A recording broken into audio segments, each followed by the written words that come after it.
सोचिए, क्या देश की सबसे बड़ी और इस वक्त सत्ता में बैठी पार्टी पर बैन लगाया जा सकता है? क्या देश का लोकतंत्र एक ऐसे मोड़ पर खड़ा हो गया है जहां से वापस आना बहुत मुश्किल है? ये सवाल हम नहीं उठा रहे, बल्कि ये सवाल उठाया है देश के एक बेहद सीनियर और राजनीति के जादूगर कहे जाने वाले नेता ने। नमस्कार, स्वागत है आपका। मैं आपके साथ श्रेयोशी।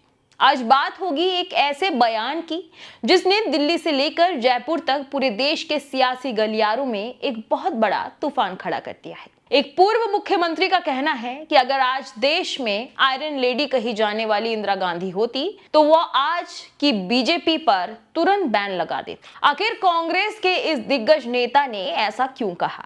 उन्होंने उत्तर प्रदेश का जिक्र करते हुए बीजेपी पर कौन सा बड़ा आरोप लगाया और क्यों उन्होंने आज के युवाओं को सचेत करते हुए कहा कि इतिहास तुम्हें कभी माफ नहीं करेगा? दरअसल राजस्थान की राजधानी जयपुर में 14 जून को एक ऐसी सियासी धमाका हुई है जिसकी गूंज पूरे देश में सुनाई दे रही है। सूबे के पूर्व मुख्यमंत्री और कांग्रेस के कद्दावर नेता अशोक गहलोत ने बीजेपी सरकार पर अब तक का सबसे तीखा और सीधा हमला बोला है। गहलोत ने देश के मौजूदा माहौल को इतना खतरनाक बताया जितना उन्होंने अपने 50 साल के लंबे राजनीतिक करियर में कभी नहीं देखा था। गहलोत ने बिना लाग लपेट के कहा कि आज देश में धर्म के नाम पर राजनीति हो रही है, ध्रुवीकरण को बढ़ावा दिया जा रहा है।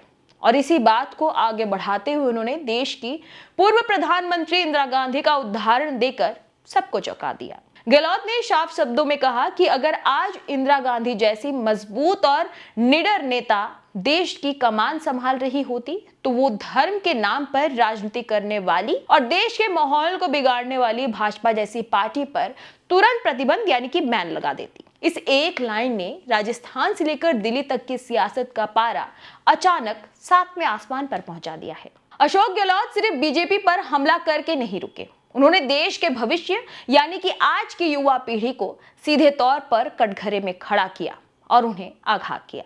गहलोत ने युवाओं को सचेत करते हुए कहा कि आज देश और लोकतंत्र को बचाने की सबसे बड़ी जिम्मेदारी युवाओं के कंधों पर है।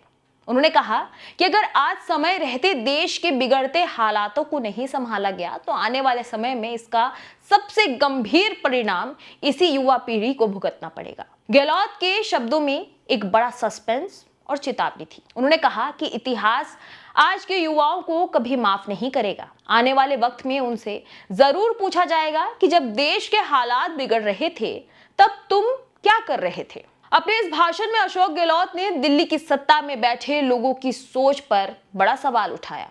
उन्होंने देश के सबसे बड़े सूबे यानी कि उत्तर प्रदेश का उदाहरण देते हुए बीजेपी को आड़े हाथों लिया। गहलोत ने आरोप लगाया कि उत्तर प्रदेश में विधानसभा की कुल 403 सीटें हैं, लेकिन इतनी बड़ी संख्या में होने के बावजूद बीजेपी वहां एक भी मुस्लिम उम्मीदवार को चुनावी टिकट नहीं देती है। उन्होंने कहा कि ऐसा जानबूझकर किया जाता है ताकि देश को यह दिखाया जा सके कि वो सिर्फ और सिर्फ एक हिंदुत्ववादी पार्टी है। इतना ही नहीं, गहलोत ने बीजेपी के बड़े मुस्लिम चेहरों जैसे कि मुख्तार अब्बास नकवी और शहनवाज हुसैन का नाम भी सरेआम लिया। उन्होंने अफसोस जताते हुए कहा कि जो नेता कभी बीजेपी की पुरजोर पैरवी करते थे आज उन्हें भी दरकिनार करके घर पर बैठा दिया गया है। गहलोत का सीधा आरोप था कि सत्ता में बैठे लोग संविधान की शपथ लेने के बाद भी खुलेआम धर्म के नाम पर राजनीति कर रहे हैं, जो कि हमारे संविधान की मूल भावना के बिल्कुल खिलाफ है। इस माहौल को समझने के लिए अशोक गहलोत ने इतिहास का पन्ना पलटा और राजस्थान के पूर्व मुख्यमंत्री व बीजेपी के दिग्गज नेता भैरव सिंह शेखावत का एक पुराना किस्सा याद दिलाया। उन्होंने बताया कि एक दौर यह भी था जब चुनावों के दौरान सिर्फ राम मंदिर का नाम लेने भर से हाई कोर्ट में केस हो जाता था। नेताओं के मन में डर होता था कि कहीं उनकी विधानसभा या संसद की सदस्यता ना चली जाए। कानून और चुनाव आयोग का इतना खौफ होता था। लेकिन गहलोत ने बेहद गंभीर लहजे में कहा कि आज का दौर बिल्कुल बदल चुका है। आज खुलेआम धर्म के नाम पर वोट मांगे जाते हैं, लोगों को भड़काया जाता है और जो चुनाव आयोग निष्पक्ष होनी चाहिए, आज उसी की भूमिका पर लगातार गंभीर सवाल उठ रहे हैं। अशोक गहलोत का यह बयान सिर्फ एक राजनीतिक भाषण नहीं, बल्कि ये सीधे सीधे आज की सत्ता, आज के चुनाव आयोग और इस देश के युवाओं से पूछा गया एक बहुत बड़ा और तीखा सवाल है। क्या वाकई देश का माहौल इतना खतरनाक हो चुका है जैसे कांग्रेस दावा कर रही है, या फिर यह सिर्फ आने वाले चुनाव से पहले का एक बड़ा पॉलिटिकल नैरेटिव है? क्या धर्म के नाम पर राजनीति करने वाली पार्टियां भी बैन लगाने की बात कहना सही है, या लोकतंत्र की आवाज को दबाना जैसा ये सब सही है?